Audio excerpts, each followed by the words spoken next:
आज का वीडियो शुरू करने से पहले हम आपको बताना चाहते हैं कि इसमें सेक्सुअल अब्यूज और स्लेवरी के डिस्क्रिप्शंस इन्वॉल्व हैं।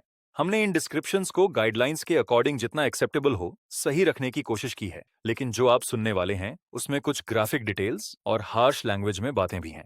हम बात कर रहे हैं वर्ल्ड वॉर 2 के दौरान जापान की करतूतों की। तो कैसा था दूसरा विश्व युद्ध और उस दौरान जो एट्रोसिटीज हुई, उसे देखकर तो यही लगता है कि 86 साल पहले जो हुआ वो और भी ज्यादा ब्रूटल और इनह्यूमन था। वर्ल्ड वॉर 2 की सबसे ट्रेजिक स्टोरीज में से एक है कंफर्ट विमेन, जो कि फोर्स्ड अबडक्शन या जबरदस्ती के लिए इस्तेमाल किया जाने वाला एक पोलाइट टर्म है। जापानीज आर्मी द्वारा महिलाओं और लड़कियों को अपने सोल्जर्स को एंटरटेन करने के लिए जबरदस्ती ले जाना, जैसा कि कई वॉर क्राइम्स केसेस में हुआ है। एग्जाम्पल के तौर पर ग्रीक्स और रोमन्स जब युद्ध जीत जाते थे, तब हारने वाली पार्टी की महिलाओं को बंदी बना लेते थे, उनके साथ दुष्कर्म किया जाता था। मगर इस केस में कंफर्ट तो बस एक यूफेमिज्म है, लेकिन असल में ये मास स्केल पर सेक्सुअल स्लेवरी के लिए इस्तेमाल किया जाने वाला सिंपली एक पोलाइट टर्म था। भले ही Japan, China, Korea, Indonesia, Philippines, Malaysia और पापुआ न्यू गिनी में इसके रिकॉर्ड मौजूद हैं, पर वो पार्शियल हैं और कहानी का केवल एक हिस्सा ही बताते हैं। और जापान आज भी इस इशू के बारे में खुलकर बात करने से कतराता है। तो इसे ऐसा कहा जाना चाहिए कि पिछले 2 डेकेड्स में जापान ने अपनी मिलिट्री के क्राइम्स को एक्नॉलेज करने, माफी मांगने और कुछ मुआवजा देने की कोशिश तो की है, लेकिन कई बची हुई कंफर्ट वीमेन का मानना है कि बस इतना काफी नहीं था। हालांकि काफी वक्त गुजर चुका है और इस एट्रोसिटी के ज्यादातर विक्टिम्स अब इस दुनिया में नहीं हैं, लेकिन उनकी यादें उन देशों की नेशनल आइडेंटिटी के रूप में जिंदा हैं, जिसे जापान ने वर्ल्ड वॉर 2 के दौरान कब्जा किया था। और यहाँ बात सिर्फ इतनी नहीं है कि कंफर्ट वीमेन के बच्चे भी अब ओल्ड एज में पहुंच चुके हैं और जस्टिस अभी भी पेंडिंग है, बल्कि बात यह है कि इतने सालों तक सेक्सुअल अब्यूज सहने के बाद बहुत कम कंफर्ट वीमेन बच्चे पैदा भी कर पाई, बल्कि रिपीटेड ब्रूटल अब्यूज ने उन्हें स्टेराइल बना दिया। और इस ट्रॉमा का उन विक्टिमाइज्ड महिलाओं पर इतना मेंटल इम्पैक्ट पड़ा कि अपने साथ हुए हॉरिफिक एक्सपीरियंसेस के बाद तो किसी आदमी को दोबारा छूने देने के बारे में वो सोच भी नहीं सकती थी। इन महिलाओं से जो कई चीजें छीन ली गईं, उनमें से एक अच्छी जिंदगी, बच्चे और अपने परिवार का होने का सपना भी था। अनुमान ये है कि युद्ध के दौरान जापानीज ट्रूप्स की सर्विस के लिए करीब 2 लाख महिलाओं को उनके घरों से जबरन ले जाया गया था। ले जाई गई ज्यादातर महिलाएं गरीब और अनएजुकेटेड थीं, और कुछ को तो जबरदस्ती लिटरली सड़कों से ही उठा लिया गया था। इनमें कई तो छोटी बच्चियां भी थीं, और हैरानी की बात यह थी कि कई लड़कियों को पास के किसी बड़े शहर में या जापान में ही कहीं अच्छी सैलरी वाली नौकरी देने के झांसे में फंसाकर अगवा किया गया था। जैसा कि आपको याद होगा, आज से महज कुछ साल पहले जब इंडियन मीडिया में दिन रात इस्लामिक स्टेट और उसके लीडर अब्बू बकर अल बगदादी की कहानी सुनाई जाती थी, तब हम इसके बारे में अक्सर सुनते भी थे कि कैसे सीरिया में आईसिस फाइटर के लिए अलग अलग देशों से लड़कियां बुलवाई जाती थीं, उन्हें नौकरी का झांसा दिया जाता और फिर सेक्स स्लेव बना दिया जाता था। जापानीज मिलिट्री की सीक्रेट पुलिस का इन क्राइम्स में काफी बड़ा रोल था, और सबसे अजीब बात तो ये थी कि कई लड़कियों को उनके ही देश के लोगों ने ही एबडक्ट किया।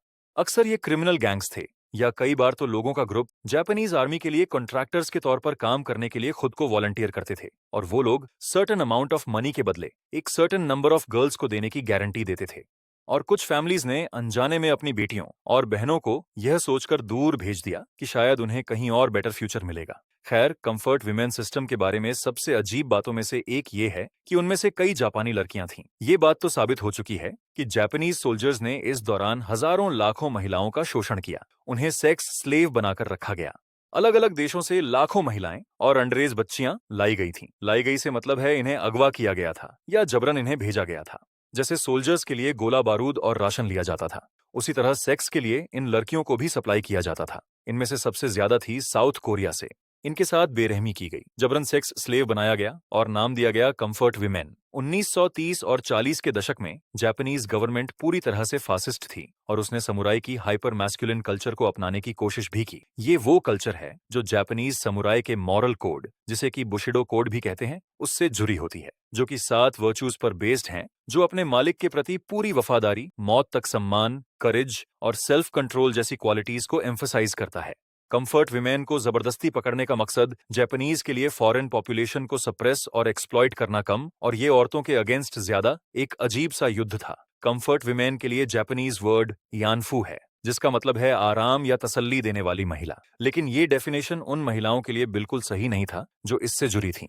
फिर भी हिस्टोरिकल एक्यूरेसी के लिए कुछ खास खूबसूरत महिलाएं भी थीं जो सिर्फ हाई रैंकिंग जापानी ऑफिसर्स और ऑफिशियल्स की प्रॉपर्टी मानी जाती थी, और जब तक वो अपने बॉस को खुश रखती थी तब तक वो जिंदगी में कुछ अच्छी चीजों को एंजॉय कर सकती थी। ऐसा कह सकते हैं कि कंफर्ट विमेन के मामले में नीचे से ऊपर पूरा सिस्टम ही करप्ट था। और ऑफिशियल टर्मिनोलॉजी की दोहरी बातों के अलावा जापानीज कंफर्ट विमेन को दूसरे नामों से बुलाते थे। जापानीज लोगों के इन बंदी महिलाओं के प्रति असली सेंटिमेंट्स बहुत खराब थे, खासकर एशियन और कई यूरोपियन महिलाओं के साथ। और ये यूरोपियन महिलाएं तब बंदी बनाई गई थीं जब जापानीज ने एशिया में फॉर्मर यूरोपियन कॉलोनीज पर कब्जा किया था। इन महिलाओं के लिए काफी अपमानजनक शब्द इस्तेमाल किए जाते थे, जैसे कि पब्लिक टॉयलेट, डिपॉजिटरी, और ऑफिशियल रिकॉर्ड्स में इन्हें वॉर सप्लाईज की यूनिट की तरह लिस्ट किया जाता था। लेकिन आपको हैरानी नहीं होनी चाहिए कि इन औरतों और लड़कियों में से कई कैद में रहते हुए मर गई। भूख, बीमारियां, पिटाई, ब्लीडिंग, बात न मानने पर गोली मार देना और भी बहुत कुछ इन बदनसीब औरतों की मौत के कारण थे। फिलीपींस में ऐसे कई मामले थे जहां कई औरतों, यंग लड़कियों को जबरन ले जाया गया था, और अगर उन्हें कोई सेक्सुअल बीमारी हो जाती थी तो उन्हें अपने मेडिकल केयर के लिए खुद पैसे देने पड़ते थे। लेकिन जाहिर है पैसे होते ही नहीं थे, क्योंकि उन्हें उनकी सर्विस के लिए पैसे नहीं मिलते थे। आप शायद समझ ही गए होंगे कि ये बिल कैसे चुकाए जाते होंगे।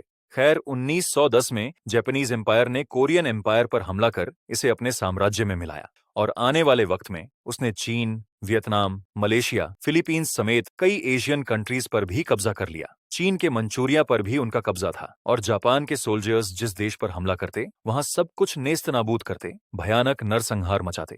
जापानीज सोल्जर्स किसी को कैद नहीं करते थे। वो मानते थे कि इससे बोझ बढ़ता है, इसलिए कैदी बनाने के बजाय ये उनके सिर को काट डालते थे। लेकिन उनका ये पैटर्न 1937 में बदला। इस साल दिसंबर महीने में जापान ने चाइना के साथ युद्ध लड़ा, और इस लड़ाई में जापानीज सोल्जर्स ने केवल मर्दों की जान ली और यहाँ की महिलाओं के साथ दुष्कर्म किया। नानजिंग शहर में 1000 से ज्यादा महिलाओं के साथ रेप किया गया, और इसे इतिहास में रेप ऑफ नाजिंग कहा जाता है। नानजिंग में महिलाओं के साथ जो हुआ वो बात बाहर जाने लगी, क्योंकि ये एट्रोसिटी काफी बड़े स्केल पर हुआ था। इसके बाद जापान के तब के एम्परर हिरोहितो को अपनी इमेज की चिंता सताने लगी। तब हिरोहितो ने हुक्म दिया कि सोल्जर्स के लिए कंफर्ट स्टेशनों की संख्या बढ़ाई जाए, ताकि वो इस तरह की हरकतें जैसा नानजिंग में उन्होंने किया वो ना करें। कंफर्ट स्टेशन यानी वो जगह जहां सोल्जर्स के लिए सेक्स का इंतजाम करती थी Japanese army. Comfort station Japan में पहले भी चल रहे थे, पर उन पर सरकारी मोहर नहीं थी। हाँ, मगर ये अनऑफिशियल पॉलिसी थी। लेकिन नानजिंग में हुए मैस रेप्स के बाद इनकी संख्या बढ़ा दी गई। मतलब कि अब महिलाओं को किडनैप कर उन्हें सेक्स स्लेव्स बनाने के लिए सप्लाई करना एक ऑफिशियल पॉलिसी की शक्ल ले लेता है। दो तरह से इन कंफर्ट स्टेशंस पर महिलाएं लाई जाती थीं। पहली पैसे के लिए, फिर कुछ महिलाओं को अपहरण करके भी यहाँ रखा जाता था। लेकिन राजा के आदेश के बाद जब कंफर्ट स्टेशंस की संख्या बहुत बढ़ गई तो उनमें रखने के लिए महिलाओं की कमी हुई, और इसके लिए जापानीज सोल्जर्स ने फिर महिलाओं का अपहरण शुरू किया। जहां भी जाते पहले औरतों को अगवा करते। जापानियों ने अपने कंट्रोल वाले एरियाज से नाबालिग बच्चियों का भी अपहरण किया। गांव में अपने एजेंट्स छोड़े जो नौकरी का झांसा देकर लड़कियों को जबरदस्ती ले आते, और उनके निशाने पर अक्सर गरीब परिवारों की ही लड़कियां होती। और ये सब जापानियों की हार तक चलता रहा। लिहाजा कई सालों तक कंफर्ट स्टेशंस जापानीज सोल्जर्स के काम आया। लेकिन जैसे ही यूएस नेवी ने जापान के मर्चेंट फ्लीट को खत्म करना शुरू किया, जिसकी वजह से कॉन्डोम्स और मेडिसिन की सप्लाई काफी कम हो गई, इसलिए कई केसेस में इन कंफर्ट विमेन को यूज्ड कॉन्डम को धोकर फिर से उसे यूज करने के लिए मजबूर किया जाता था। इसलिए जाहिर है कई जापानीज सोल्जर्स कॉन्डोम इस्तेमाल करना पसंद नहीं करते थे और वो बीमारी का रिस्क लेते थे। इसका नतीजा ये हुआ कि 1943 के आखिर तक सेक्सुअली ट्रांसमिटेड डिजीजेस की संख्या पहले से भी ज्यादा बढ़ गई और कंफर्ट विमेन इस सब का शिकार बनी। इसी पर बेस्ड 1997 में रिलीज हुई एक पावरफुल लेकिन ब्रूटल फिल्म पैराडाइज रोड, जिसमें वर्ल्ड वॉर II के दौरान सुमात्रा में कैद की गई यूरोपियन और इंडोनेशियन महिलाओं के एक ग्रुप की जिंदगी को दिखाया गया है। और इस ग्रुप की एक लेडी जो कैदी के रूप में काफी तकलीफ झेल चुकी थी, वो जापानीज के ऑफिसर्स के क्वार्टर में काम करने के ऑफर को मानने का फैसला करती है। अब जापानी द्वारा सताई गई कई महिलाओं के उलट उसे पता था कि वो लोग उससे क्या करवाना चाहते हैं, लेकिन उस लेडी को लगा कि ये सिर्फ कमांडिंग ऑफिसर के लिए ही करना होगा। अब उसे खूबसूरत कपड़े दिए जाते हैं और एक अच्छे घर में रखा जाता है, लेकिन वो ऑफिसर उसे पीटता है और उससे भी बदतर अपने कॉलीग्स को भी उससे मिलवाने के लिए बुलाता है। और अगली बार जब उस ग्रुप की बाकी की औरतें उसे कुछ ही समय बाद देखती हैं तो उसे पहचान ही नहीं पाती। उसकी चोट लगे चेहरे से काली परी खाली सी आंखें उसके घायल हुई चेहरे से बाहर देखती रहती हैं। अब तक उसकी कंडीशन काफी खराब हो चुकी थी। जैसा कि इस मूवी में दिखाया गया है, यही हाल शायद रियल लाइफ में उन 99% महिलाओं का भी था जिन्हें सेक्स स्लेवरी में धकेल दिया गया। लेकिन इतना पक्का है कि ज्यादातर महिलाएं अच्छे घरों में नए और सुंदर कपड़े पहनकर नहीं रहती थीं। इसके बजाय वो वही कपड़े पहनती थीं जिनमें उन्हें किडनैप किया गया था। या शायद वो अपने साथ एक छोटा सा सूटकेस लाई थी, उस नए ऑफिस या फैक्ट्री की नौकरी में पहनने के लिए जो उन्हें मिलने वाली थी। और जब ये कपड़े फटे पुराने हो जाते थे, तो इन लड़कियों को पहनने के लिए वो कपड़े दिए जाते जो उसी कंफर्ट स्टेशन की उसकी किसी मरी हुई दोस्त ने पहना था। या कभी कभी मोटे बोरे से बनी ड्रेस दी जाती थी और वो मरी हुई दोस्त शायद बीमारी से, पिटाई से या बहुत बीमार होने की वजह से मर गई थी, या शायद उसे गोली मार दी गई थी। कुछ ही मौकों पर जापानीज अथॉरिटीज उस सोल्जर के अगेंस्ट एक्शन लेती थी जिसने किसी कंफर्ट विमेन को गोली मारी हो या पीट पीट कर उन्हें मार डाला हो। हालांकि ज्यादातर मामलों में पनिशमेंट सिर्फ एक मामूली चेतावनी या रैंक में कमी के रूप तक सीमित रहती थी। ऐसे बहुत कम मामले हैं जहां जापानीज सोल्जर्स को इस क्राइम में थोड़े समय के लिए भी जेल हुई हो। और अगर किसी सोल्जर पर कंफर्ट विमेन की हत्या का आरोप साबित भी होता तो सजा के तौर पर उसे सिंपली जापान वापस भेज दिया जाता था। कहने का मतलब ये कि पनिशमेंट बस एक दिखावा था। अगर इन लड़कियों के जो हालात हमने बताए हैं वो आपको टेरिबल साउंड कर रहा है, तो ये सोचो कि बहुत से जो कंफर्ट स्टेशंस थे जहां कैद करके इन औरतों और लड़कियों को रखा जाता था, वो फ्रंट लाइन के ठीक पीछे थी। और ये ज्यादातर चाइना और पैसिफिक रीजन में हुआ, जहां वर्ल्ड वॉर 2 के दौरान लगातार छोटे बड़े कई जंग होते रहे। कई तस्वीरें हैं जिनमें ब्रिटिश या ऑस्ट्रेलियन सोल्जर्स कैंप्स से आजाद कराई गई लड़कियों से उनकी लाइफ एक्सपीरियंसेस के बारे में बात करते और उन्हें मेडिकल केयर देते हुए दिख रहे हैं। हालांकि ये पापुआ न्यू गिनी में भी हुआ, जहां काफी बड़ी संख्या में पापुआन जापानीज लड़कियों को सेक्सुअली टॉर्चर किया गया। और ये लड़कियां उन जापानीज बिजनेसमैन की ही बेटियां थीं जो जंग शुरू होने से पहले इस बड़े आइलैंड पर काम किया करते थे। इसके बाद सारे तो नहीं, पर इनमें से ज्यादातर लोग अपने घर जापान लौट गए और अपनी बेटियों को भूल गए, या शायद उन्हें पता भी नहीं था कि उनकी लड़कियों के साथ क्या हुआ है। हालांकि अमेरिका और जापान के बीच युद्ध की सबसे इन्फेमस इंसिडेंट्स में से एक वो थी जब अमेरिका ने एशिया पैसिफिक रीजन में जापान की एक कॉलोनी साइपन पर इन्वेजन किया था, जो बैटल ऑफ साइपन के नाम से फेमस है। इस लड़ाई के आखिर में जापानीज ट्रूप्स ने सिविलियंस को आगे भेजा, जिनमें से कई लोगों को जापानीज आर्मी ने एक जगह पर इकट्ठा होने के लिए मजबूर किया। इसकी वजह से वो लोग जमीन के एक संकरे हिस्से पर फंस गए और उनके सामने थी यूएस मरीन्स, जिनके बारे में कई जापानीज सिविलियंस को लगता था कि ये मरीन्स आदमखोर और बेबी किलर्स होते हैं। और ये सब जापानीज गवर्नमेंट के फैलाए गए झूठे और इनसेन प्रोपेगेंडा की वजह से था। इसलिए इससे बचने के लिए उनमें से कई लोग डर की वजह से वहां से कूदने लगे। कई लोगों ने तो अपने बच्चों को गोद में उठाया और वहां से नीचे कूद गए। इनमें से कई सारी कंफर्ट विमेन थीं जो जापानीज प्रोपेगेंडा में आ गई और बिना सोचे समझे डर के मारे वहां से नीचे कूद गई। बाकी लोगों को जापानी संगीनों से मार दिया गया और जो लोग जाने से मना कर रहे थे उनके छिपने की जगहों पर जापानी सैनिकों ने ग्रेनेड फेंक दिए, क्योंकि ये सोल्जर्स खुद भी मरने और ज्यादा से ज्यादा लोगों को मारने पर तुले हुए थे। नतीजा ये हुआ कि इस लड़ाई में लगभग 30,000 जापानीज और 16,500 अमेरिकन सोल्जर्स मारे गए और ये युद्ध की सबसे ब्लडीएस्ट बैटल में से एक बन गया। और इस infamous suicide cliffs of siphon पर हुई ज्यादातर इंसिडेंट्स को मरीन फोटोग्राफर्स ने दूर से इसे शूट भी किया। जैसा इस वीडियो की शुरुआत में बताया था कि लगभग 80% कंफर्ट विमेन कोरिया से थीं, जो कि 1896 से जापान के कब्जे में था। और वॉर खत्म होने के बाद इनमें से एक किम हाकसुन, जिसने अपनी आपबीती सुनाई। हाकसुन साउथ कोरिया की पहली महिला थी जिन्होंने जापानीज सोल्जर्स द्वारा इस इंस्टीट्यूशनल रेप के खिलाफ गवाही दी। हालांकि इससे पहले भी लोगों को इस एट्रॉसिटी की जानकारी तो थी, पर कोई गवाही देने की हिम्मत नहीं करता था। लेकिन हाकसुन ने बहादुरी दिखाई और उनकी बदौलत ही 1991 में जापानीज गवर्नमेंट के अगेंस्ट केस बना। पूरी जिंदगी उन्होंने लोगों के कल्याण में लगाई, सोशल एक्टिविस्ट के तौर पर अपनी जिंदगी जी। 1997 में उनका देहांत हो गया, पर उनका केस आज भी कोर्ट में पेंडिंग है। और हाकसुन की तरह सैकड़ों हजारों महिलाएं हैं जिन्हें जस्टिस नहीं मिला और उनकी मौत हो गई। किम हाकसुन का जन्म चीन में हुआ था। वो चीन में ही बड़ी हुई, लेकिन बचपन में ही उनके सिर से पिता का साया छिन गया। उनकी मां ने दूसरी शादी की और उनके सौतेले पिता एक क्रूर आदमी थे। उन्होंने बताया कि जब वो 16 साल की थी तब उन्होंने हाकसुन को बेचने की कोशिश की थी। हाकसुन ने कंफर्ट स्टेशन के अपने अनुभव को शेयर करते हुए कहा था कि जब मैं 17 साल की थी तो जापानीज सोल्जर्स एक ट्रक में आए, हमें पीटा और फिर हमें पीछे खींच कर ले गए। मुझसे कहा गया कि अगर मुझे ये नौकरी मिल गई तो मैं एक टेक्सटाइल फैक्ट्री में बहुत सारा पैसा कमा सकती हूँ। पहले ही दिन मेरे साथ असॉल्ट हुआ और ये असॉल्ट कभी बंद नहीं हुए। मेरे आंसू बहते थे, फिर भी वो लोग नहीं रुकते।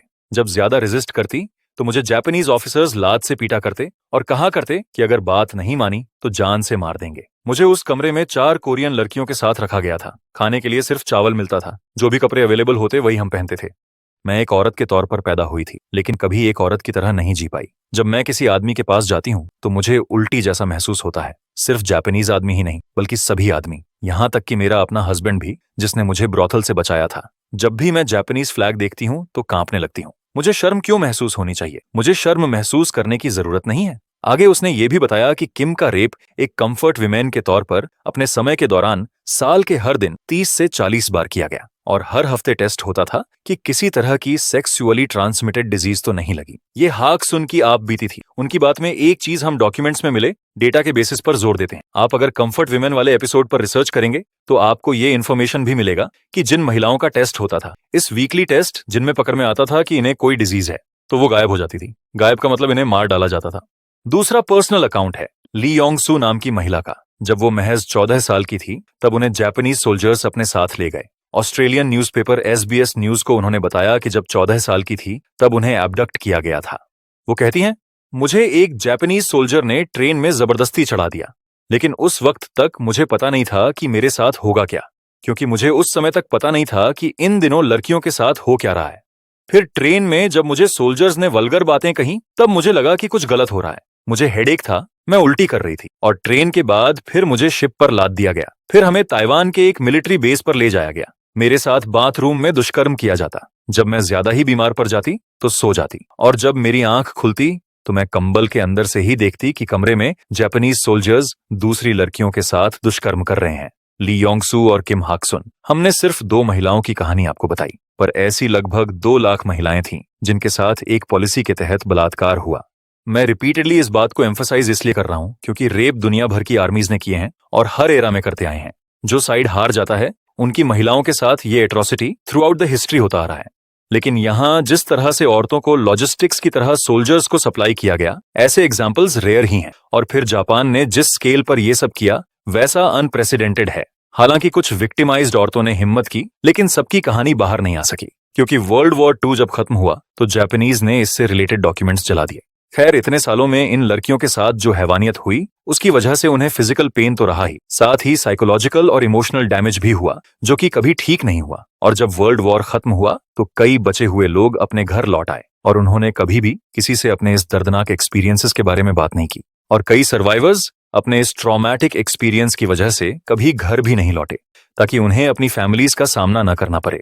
ये 1980 के दशक तक नहीं हुआ कि जब significant number of comfort women, जिन्हें 1960 के दशक और उसके बाद विमेन्स मूवमेंट से मदद मिली थी, साथ ही उनकी मैच्योरिटी और सेंस ऑफ इनजस्टिस के कारण जापानीज गवर्नमेंट से कॉम्पेंसेशन और गलती मानने की मांग करते हुए प्रोटेस्ट करना शुरू किया। हालांकि ये दोनों चीजें मिलना इतना आसान नहीं था, लिहाजा इस लड़ाई में कई साल बीत गए जब तक जापान ने सर्वाइविंग विक्टिम्स को कोई पैसा देने पर सहमति जताई, और वो भी बहुत कम। आखिरकार जापान पर एडिशनल प्रेशर भी डाला गया, न सिर्फ बचे हुए सर्वाइवर्स के द्वारा बल्कि उनके कुछ बच्चों और ग्रैंड चिल्ड्रन के साथ साथ युद्ध के दौरान जापान के दुश्मनों द्वारा भी। इस एडेड प्रेशर के कारण जापान को माफी मांगनी पड़ी और कॉम्पेंसेशन के तौर पर ज्यादा रकम भी देनी पड़ी। हालांकि इनमें ज्यादातर पैसे सर्वाइवर्स की हेल्प के लिए बनी ऑर्गेनाइजेशंस को दिया गया और कई सर्वाइवर्स को ये पैसे कभी मिले ही नहीं। माना जाता है कि अब सिर्फ कुछ दर्जन कंफर्ट विमेन ही जिंदा हैं, लेकिन विमेन्स राइट्स ऑर्गेनाइजेशंस और दूसरे देशों ने इतने सालों में जापानीज गवर्नमेंट पर सही डायरेक्शन में सही कदम उठाने का दबाव डाला है। साउथ कोरिया की कैपिटल सोल में एक स्टैचू है जो स्टैचू ऑफ पीस नाम से काफी फेमस है। ये स्टैचू साउथ कोरिया में जापानीज एम्बेसी के सामने लगाई गई है, जिसमें एक कंफर्ट वुमन को जस्टिस डिमांड करते हुए दिखाया गया है। और ऐसी कई statue of peace Japanese embassies और कॉन्सुलेट्स के बाहर कई देशों में भी लगाई गई है जिन पर जापान का कब्जा था, जिसमें यूनाइटेड स्टेट्स की कई जगहें, ऑस्ट्रेलिया, जर्मनी और फिलीपींस भी शामिल हैं। हालांकि जापानीज गवर्नमेंट ने बार बार इन मूर्तियों को हटाने की मांग की है। जापानीज गवर्नमेंट कह रही है कि हम माफी मांग चुके हैं, मुआवजा दे चुके हैं, हम और ज्यादा नहीं करेंगे। साउथ कोरियन कोर्ट्स जो फैसला दें, हमारा इससे कोई लेना देना नहीं। इसी बात पर दोनों देश आमने सामने आते रहते हैं। तो एक तरफ है उन मिलियंस ऑफ विमेन का ट्रॉमेटिक एक्सपीरियंसेस जिनके लिए कोई भी मुआवजा कम ही होगा, और दूसरी तरफ है एक ऐसा देश जिसे लगता है कि 2-3 बार माफी मांग लेने से और कुछ पैसे दे देने से बात खत्म हो जाती है। कहने के लिए तो जापान कई मौकों पर यह माफी रिपीट भी कर चुका है, पर उसकी लैंग्वेज कभी कंसिलिएटरी नहीं रही। एक तरह का एरोगेंस हमेशा ही जापान की स्टेटमेंट्स में रहा है। जापान के प्राइम मिनिस्टर थे शिंजो आबे। इन्होंने एक बार कह दिया था कि जापानीज गवर्नमेंट इन महिलाओं को जबरन नहीं ले जाती थी, वो अपनी मर्जी से इन सोल्जर्स के पास जाती थी। और जब आबे ने इस तरह का स्टेटमेंट दिया तो इस वजह से काफी आउटरेज भी हुआ, लिहाजा उन्हें माफी मांगनी पड़ी। जैसा ग्रीक फिलोसोफर प्लेटो ने एक बार कहा भी था, worst form of injustice is pretended justice.